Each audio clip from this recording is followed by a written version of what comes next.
Welcome back, students. The lecture being 7th, the chapter being death of a partner. और हमारा topic चल रहा है journal, ledger, balance sheet. In certain chapter questions we'll do journal ledger, in certain we'll do ledger balance sheet, on certain we'll do journal balance sheet. Moving to question number 25. Question number 25.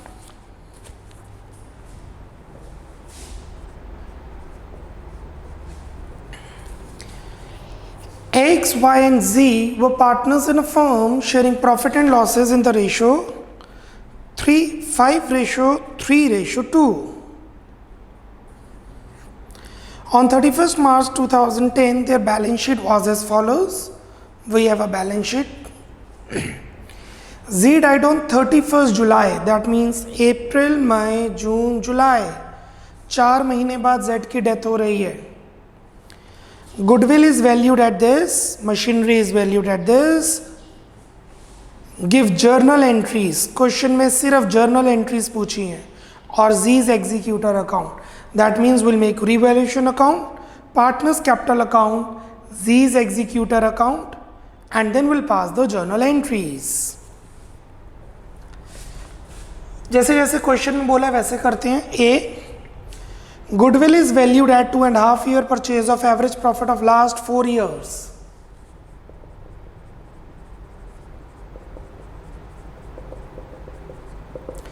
Average profits 32,500,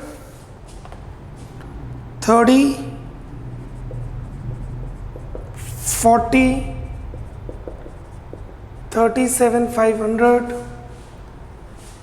Total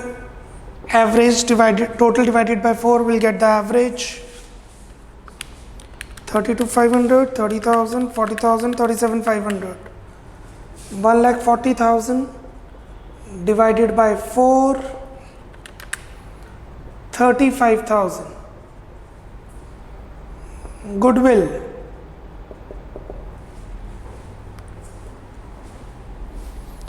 2.5 year purchase of average profits. 2.5 times 35,000.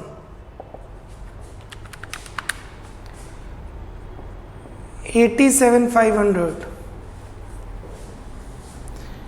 Death हो रही है Z की.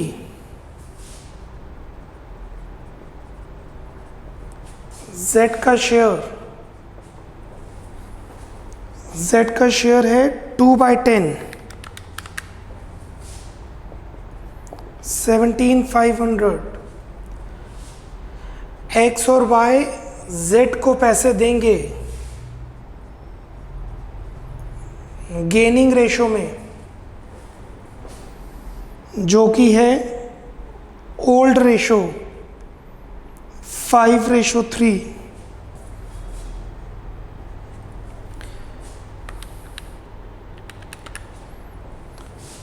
$10,938 6562. सो Z को पैसे मिलेंगे, X और Y पैसे देंगे. A part is clear. पहले एवरेज प्रॉफिट, फिर गुडविल, फिर उसका शेयर और देन उसकी journal entry. B part, machinery is valued for this and this. Revaluation account.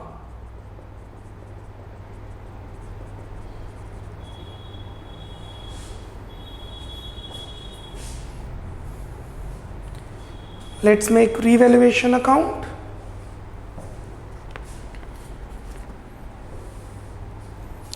Machinery 70, ऊपर मशीनरी 75 है, तो मशीनरी की वैल्यू 5,000 से कम हो रही है.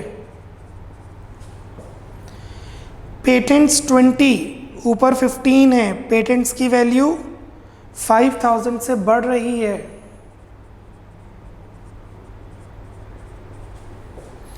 बिल्डिंग 62,500, बिल्डिंग की वैल्यू 12,500 से बढ़ रही है. By building. So machinery 5,000 increase, decrease, patents 5000 increase, building 12500 increase. The balancing figure of revaluation account is profit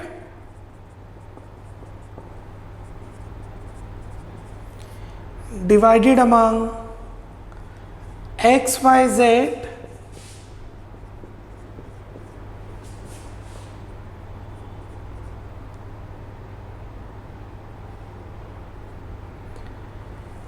in old ratio 12500 in 532 6250 3750 2500. B part done. C.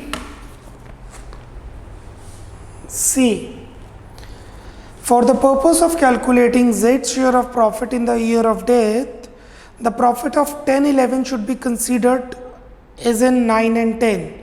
हम मानेंगे 10-11 के प्रॉफिट वही हैं जो 9-10 में हुए हैं. सो 9-10 के प्रॉफिट हैं 37,500.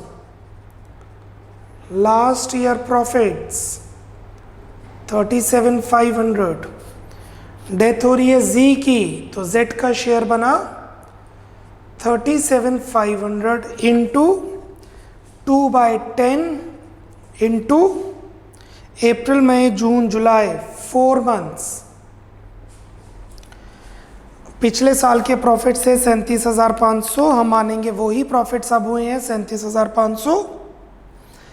37,500 for 2 ratio 2th share.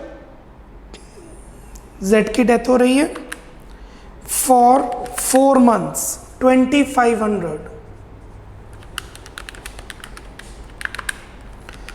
So Z को 2500 मिलेंगे. P&L suspense to Z's capital. A sum of 17,500 was paid immediately to the executor of Z and the balance is paid in 4 half-yearly installment together with interest. बाकी 4 installments में पे करना है, वो तो executor account में जाएगा. Let's make Z's capital account. उन्होंने जर्नल एंट्रीज ही पूछी हैं. क्योंकि उन्होंने सिर्फ जर्नल एंट्रीज पूछी हैं, you can make capital account, हम अपनी रेफरेंस के लिए बना रहे हैं. You can make only capital account of G और you can make all the partners capital account. It's your choice. Question में जर्नल एंट्रीज पूछी हुई हैं, तो this is rough. This is our working note. Bye balance brought down. Z की opening capital 37,500 balance sheet से transfer करेंगे. Balance sheet से और कुछ भी ट्रांसफर करने के लिए नहीं है. Journal reserve, WCR, IFR, advertisement suspense, P&L, existing goodwill, कुछ भी नहीं है. गुडविल की एंट्री रिकॉर्ड कर देंगे by X capital by Y capital 10,938 6,562 by P&L suspense 2,500. So balance sheet से ट्रांसफर कर दिया, गुडविल की एंट्री ट्रांसफर कर दी, प्रॉफिट की एंट्री ट्रांसफर कर दी, रीवैल्यूएशन का प्रॉफिट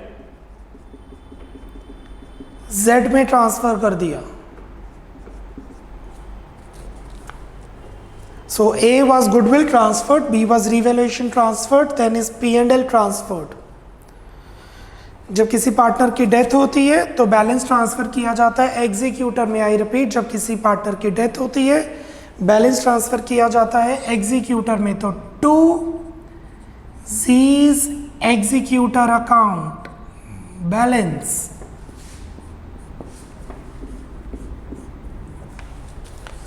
जब किसी पार्टनर की डेथ होती है तो बैलेंस एग्जीक्यूटर में ट्रांसफर किया जाता है. That we are doing.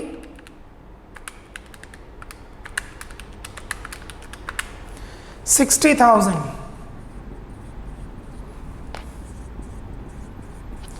हमें 60,000 एग्जीक्यूटर को पे करना है. 37,500, 10,938, 6,562, 5,000, 60. अब डी पार्ट पे ध्यान देंगे. A sum of 17,500 is paid.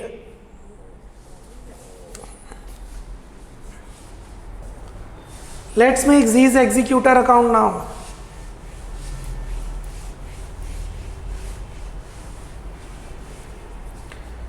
Z's executor account. Z's executor account.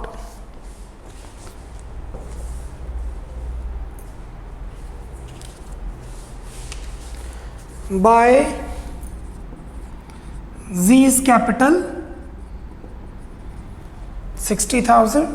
By Z's capital 60,000. कौन सी डेट को? 31 जुलाई 2010. A sum of 17,500 was paid immediately. 17,500 उसी दिन दे दिया 31 जुलाई 2010 टू कैश. 17,500 उसी टाइम पे कर दिया. And the balance was paid in 4 half yearly instalments. Half yearly instalments मतलब 6 महीने के बाद पे करना है. देखते हैं कितनी इंस्टॉलमेंट बनती है. Balance due 60,000 minus 17,500. 60,000 माइनस 17,500. हमने 42,500 पे करना है. कितनी इंस्टॉलमेंट्स में पे करना है? 4. Number of instalments 4. तो what is amount of instalment? एक इंस्टॉलमेंट कितने की बनी? 42,500 डिवाइडेड बाय 4. एक इंस्टॉलमेंट बनी 10,625 की. 6 महीने बाद पे करना है, राइट? सो ये है 31 जुलाई 2010. बुक्स क्लोज नहीं करेंगे. बुक्स तो क्लोज होंगी कब? इस टाइम क्लोज हो जाएंगी टू बैलेंस कैरी डाउन, क्योंकि बैलेंस शीट बननी होती है. ये हमने बुक्स क्लोज कर दी क्योंकि बैलेंस शीट बननी है, राइट? 1 अगस्त 2010 बाय बैलेंस ब्रॉट डाउन. अगस्त, सितंबर, अक्टूबर, नवंबर, दिसंबर, जनवरी. हम पहुंच गए हैं 31 जनवरी में. 31 जनवरी 11. इंटरेस्ट को ड्यू करेंगे बाय इंटरेस्ट 42,500 का. क्वेश्चन में गिवन है 12% फॉर 6 मंथ्स. इंटरेस्ट जो लगता है वो टोटल आउटस्टैंडिंग अमाउंट पे लगता है. आई रिपीट, जो इंटरेस्ट लगता है वो टोटल आउटस्टैंडिंग अमाउंट पे लगता है. तो 42,500 का 12% फॉर 6 मंथ्स 2,550.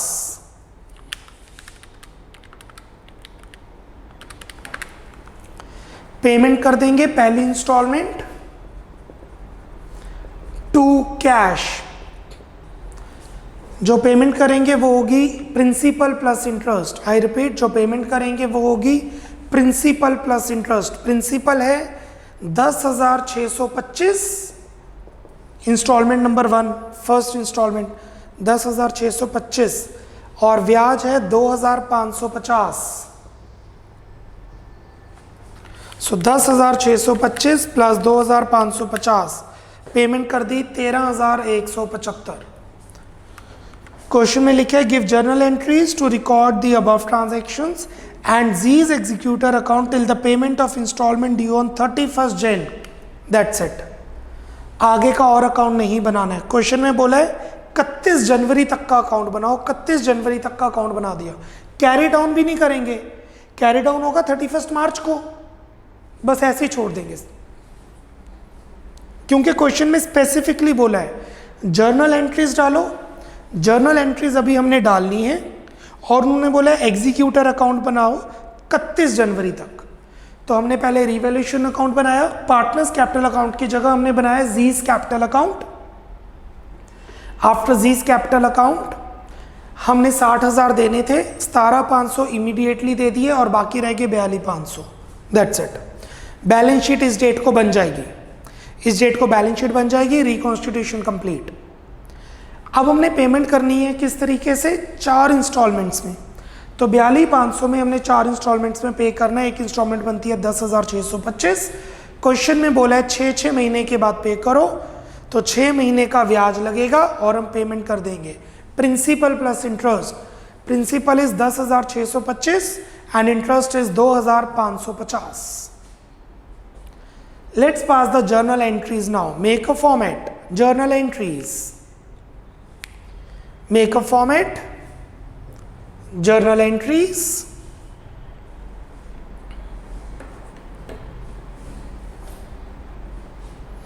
फर्स्ट 3 एंट्रीज होंगी रिवैल्यूएशन अकाउंट की। एंट्री नंबर 1, 3 एंट्रीज रहेंगी रिवैल्यूएशन अकाउंट से। Entry number 1, patents account debit 5,000, patents account debit 5,000, building account debit 12,500, building account debit 12,500, to revaluation account 17,500, to revaluation account 17,500. So first entry, patents account debit 5,000, building account debit 12,500, to revaluation 17,500. Entry number 2, revaluation account debit to machinery 5,000, revaluation account debit to machinery 5,000.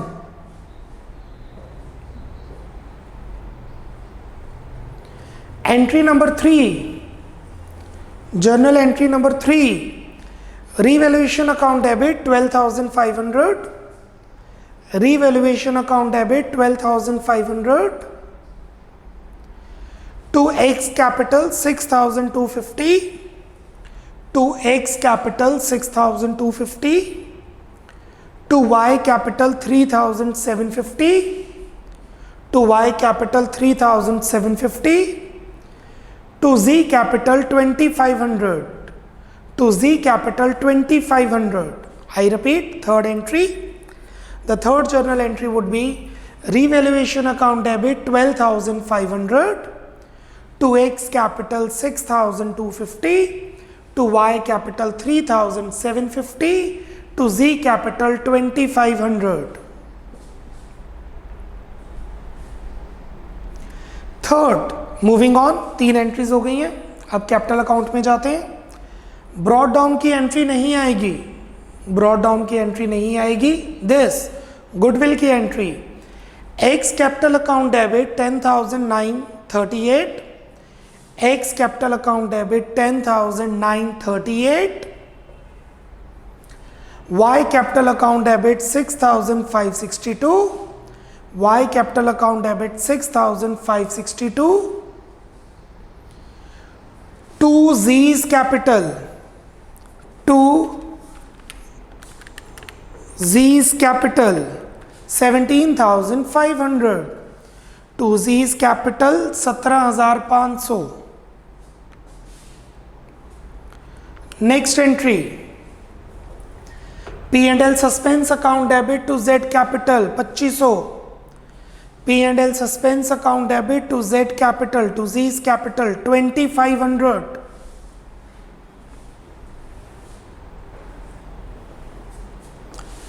Next, ये entry नहीं आएगी, revaluation के profit की entry नहीं आएगी क्योंकि ये तो पहले ही पोस्ट हो चुकी है। This Z capital account debit to Z's executor account 60,000, Z's capital account debit to Z's executor account 60,000, Z's capital account debit to Z's executor 60,000. Last entry, ये वाली अमाउंट तो आएगी नहीं, ये पोस्टिंग नहीं होगी क्योंकि ये वही पोस्टिंग है जो भी लास्ट एंट्री लेटेस्ट एंट्री बताई है मैंने. This Z's executor account debit to cash 17,500. Z's executor account debit to cash 17,500. I repeat, Z's executor account debit to cash 17,500. अगर आपने कैरी डाउन डाला है तो ठीक, लोन लिखा है तो फिर लोन अकाउंट, हमने कैरी डाउन डाला, डन. ये जर्नल एंट्रीज नहीं आएंगी क्योंकि ये बैलेंस शीट के बाद की एंट्रीज हैं, ये रिकॉन्स्टिट्यूशन के बाद की एंट्रीज हैं. आई रिपीट, ये एंट्रीज नहीं आएंगी. These entries will not be posted because ये जो एंट्रीज हैं ये बैलेंस शीट के बाद की एंट्रीज हैं. Clear everyone? That's it. These are the journal entries as per the question and the executor account what they have asked. So that there are 3, 4, 5, 6, 7 journal entries are there in this question. चलिए अब हम नए point पे पहुंचते हैं, नया topic समझते हैं. जब किसी पार्टनर की डेथ होती है तो हमारे पास 2 चॉइसेस होती हैं. हम उसका अकाउंट सेटल कर लेते हैं. ध्यान दीजिएगा, थ्योरेटिकल कंसेप्ट है. या तो उसका अकाउंट सेटल कर दिया जाता है या उसका अकाउंट सेटल नहीं किया जाता. जैसे ABC 3 पार्टनर है, तीनों काम कर रहे थे, C की डेथ हो जाती है. अभी तक हमने जितने सम्स किए थे, ध्यान दीजिएगा, अभी तक जो हमने सम्स किए उसके अंदर क्या होता है, A और B एक अग्रीमेंट बनाते हैं और वो C की पेमेंट कर देते हैं. या तो पेमेंट कर देते हैं या लोन अकाउंट में डाल देते हैं या पार्ट पेमेंट कर देते हैं, जैसा बोला जाता है. ये A और B और C के एग्जीक्यूटर का डिसीजन है, उनकी कॉल है. C के एग्जीक्यूटर और A और B के पार्टनर्स की कॉल है, वो कैसे डिस्कस करते हैं ये चीज़. बट अगर अकाउंट सेटल ना किया जाए और A और B बिजनेस कंटिन्यू रखें, मतलब अगर किसी पार्टनर की डेथ हो रही है और डेथ के टाइम पे बुक्स क्लोज ना की जाए, रीवैल्यूएशन अकाउंट ना बनाया जाए, पार्टनर्स कैपिटल ना बनाई जाए, बैलेंस शीट ना बनाई जाए और बुक्स उसी टाइम पे क्लोज की जाए जब होता है, उस केस में लॉ क्या कहता है. As per partnership Act 1932 section 37 ये बताता है कि जैसा C का एग्जीक्यूटर डिसाइड करेगा या जैसा डीड में लिखा होगा वो किया जाएगा. जैसा डीड में लिखा है वो किया जाएगा. अगर डीड साइलेंट है तो डेथ के टाइम पे एग्जीक्यूटर की विश के साथ जो सेटल किया जाएगा वो होगा. अगर वो भी नहीं है तो इसको 2 ऑप्शन मिलेंगे. ऑप्शन 1, 6% इंटरेस्ट, जब तक पेमेंट नहीं की जाएगी 6% ब्याज मिलेगा, या प्रॉफिट्स यूनिटरी मेथड से प्रोपोर्शन प्रॉफिट्स मिलेंगे. दोनों में से चॉइस होगी C के एग्जीक्यूटर की, वो क्या लेना चाहता है. और ऑब्वियसली C का एग्जीक्यूटर वही लेगा जो उसे ज़्यादा ऑप्शन दे. ये उसे देता है 10,000, ये देता है 12,000, तो वो कहेगा मैं इसको ऑप्शन लेना चाहूँगा. ये देता है 12, ये देता है 10, तो वो ये ऑप्शन लेगा. ये C के एग्जीक्यूटर की मर्जी होगी. At the time of death of a partner the account should be settled as per partnership deed. If the partnership deed is silent, it should be the mutual agreement between the containing partners and the executor. And if it is not settled and the business is continued, then according to section 37 in Partnership Act 1932, the executor have the 2 options to validate the point. लिखिए, heading दे दीजिए, heading दे दीजिए. If diseased partner capital account is not settled, if diseased partners capital account if deceased partner's capital account is not settled. Write down the explanation. पहले theoretical explanation देते हैं. लिखिए.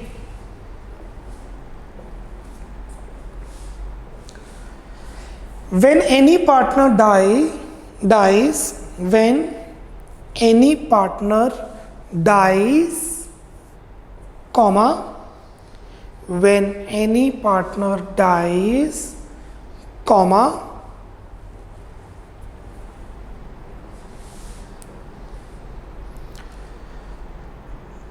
the accounts should be settled as per partnership deed, that is partnership agreement. The accounts should be settled. The accounts should be settled as per partnership deed, that is partnership agreement.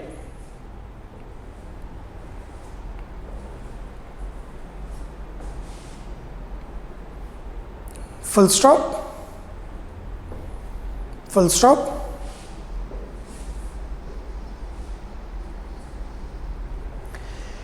If partnership deed is not maintained, if partnership deed is not maintained, or partnership deed is silent about the settlement of accounts, or partnership deed is silent about the settlement of accounts at the time of death of a partner, at the time of death of a partner,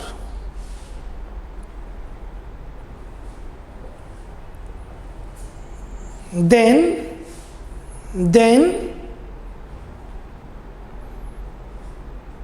number one, the mutual agreement between the continuing partners, the mutual agreement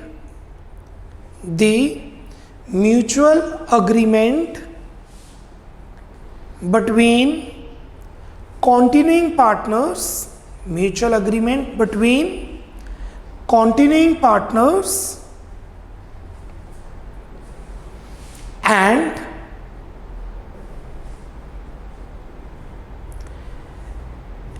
executor must be validated. Mutual agreement between continuing partners and executor must be validated. Full stop. Option 2.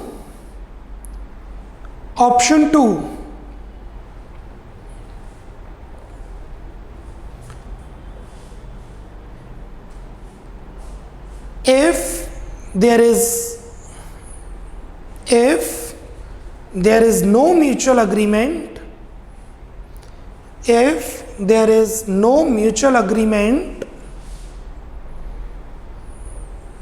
then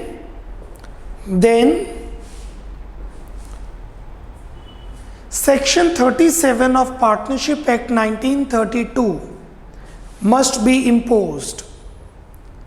Then Section 37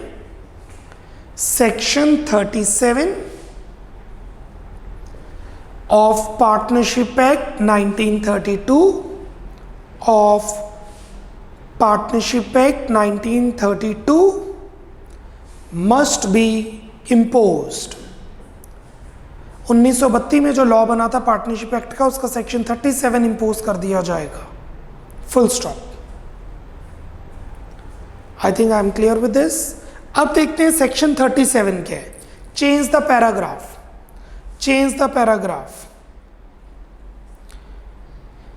section 37 gives the choice to the executor.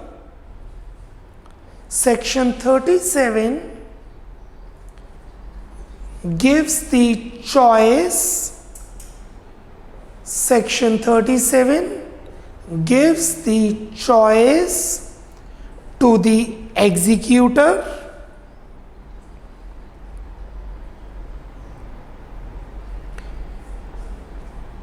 to get either of the following, to get either of the following, I repeat, to get either of the following till the final settlement of accounts.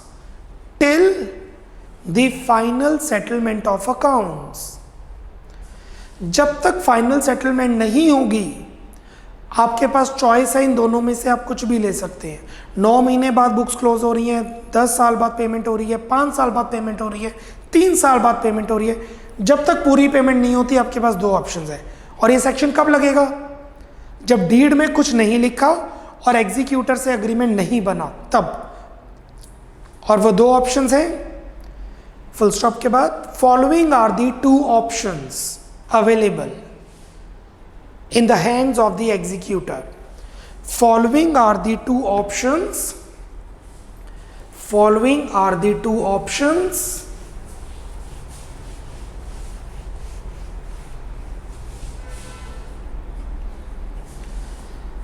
available in the hands of the executor. In the hands of the executor. Option number 1,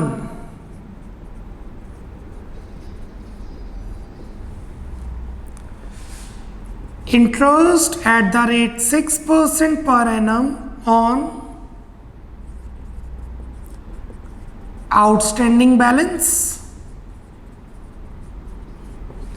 Interest at the rate 6% per annum on outstanding balance. जो balance बचता है, जिसकी payment नहीं करते, उस पर 6% ब्याज होगा। Option number 2, option number 2, proportionate share of profits based on Capitals. Profits का प्रोपोर्शनेट शेयर मिलेगा कैपिटल्स पर के बेसिस पर, प्रॉफिट शेयरिंग बेसिस पर नहीं, कैपिटल्स की। कैपिटल है 1 लाख 1 लाख 1 लाख और प्रॉफिट है 20,000, तो आपको कैपिटल रेशो के हिसाब से प्रॉफिट मिल जाएंगे, क्योंकि बुक्स तो क्लोज हो ही चुकी होंगी। इसका एक क्वेश्चन करते हैं, आपको ज़्यादा क्लैरिटी आएगी जो मैंने ऑप्शन दिए। Question number 30. Question number 30. Lal, Bal and Pal or Lal, Bal, Pal were partners sharing profits in the ratio 3:1. Bal died on 30th September 2010 and their capitals on that date were 50, 40, 30. 30 सितंबर को death होती है, तीनों की capitals given है। Capitals में general reserve वगैरह सब डला होगा क्योंकि कुछ मेंशन नहीं है। Lal and Pal continue to carry on business for 6 months without settling the account of Bal. Bal का अकाउंट सेटल नहीं किया तो डीड देखेंगे, डीड में कुछ नहीं लिखा तो एग्जीक्यूटर से बात करेंगे, एग्जीक्यूटर से बात नहीं की और बिजनेस को कंटिन्यू कर दिया। ये फ्रॉड नहीं है, ऐसा कुछ भी नहीं है, बिजनेस चल रहा था कर लिया, देखा बाद में देख लेंगे। Without settling the account of Bal during the period firm had earned the profits of 30,000। जितनी देर उन्होंने काम किया 30,000 का प्रॉफिट कमाया, चाहे 6 महीने काम किया या 2 महीने काम किया, जब तक अकाउंट सेटल नहीं हुआ 30,000 का प्रॉफिट आया। What are the options available under section 37 of Indian Partnership Act 1932? Solution: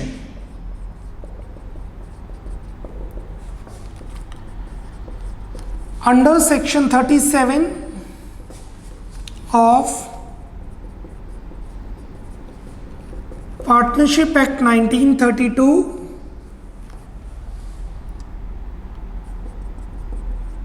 executor of bull has the following options, और दोनों में से एक ही सिलेक्ट कर पाएगा वो। Option number 1, 6% interest on outstanding balance. बल की कैपिटल है 40,000।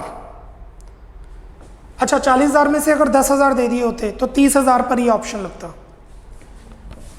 उन्होंने तो कुछ भी पेमेंट नहीं की। 40,000 का 6% फॉर 6 मंथ्स। क्वेश्चन में लिखे उन्होंने 6 महीने काम किए, मतलब 31 मार्च को बुक्स क्लोज की, तभी बल की वाइफ को बुलाया गया और बोला कि लेट सेटल द अकाउंट्स। तो 40,000 की कैपिटल पर 6% का 6 महीने के लिए,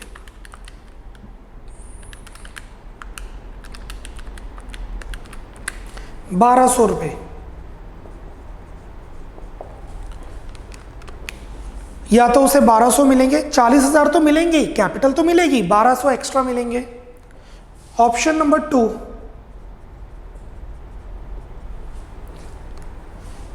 प्रॉफिट प्रोपोर्शनेटली का पे होगा।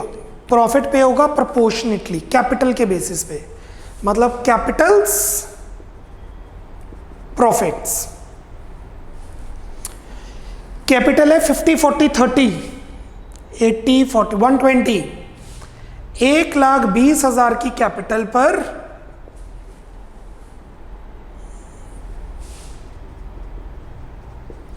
1,20,000 की कैपिटल पर 30,000 का प्रॉफिट हुआ, तो 40,000 की कैपिटल पर कितना प्रॉफिट हुआ? No months no share. 1,20,000 की कैपिटल 30,000 का प्रॉफिट कमा रही है, तो उसमें से 40,000 कैपिटल बल की है, तो कितना प्रॉफिट होगा?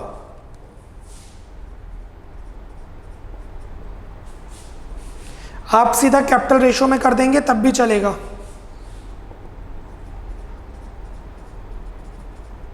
मतलब प्रॉफिट्स को कैपिटल रेशो में डिवाइड कर दीजिए, one and the same thing.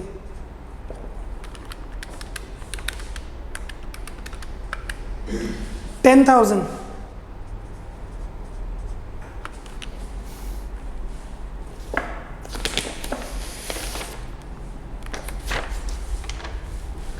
$10,000। तो कौन सा ऑप्शन? बल की वाइफ कितने पैसे मांगेगी? 40,000 तो लेने ही है, 1,200 और 10,000, कौन सा ऑप्शन बेटर है? Obviously 10,000। So executor of B will demand option number 2 being higher amount, full stop। thus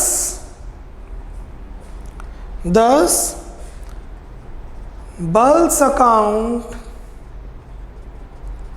should be settled by paying ₹50,000, that is 40,000 जो पहले देने थे और 10,000 जो 6 महीने उसके पैसे फर्म में यूज किए हैं। 40,000 जो पहले देने थे और 10,000 जो फर्म ने यूज किए हैं 6 महीने बगैर उससे बात किए, डेथ के बाद। Option number 2।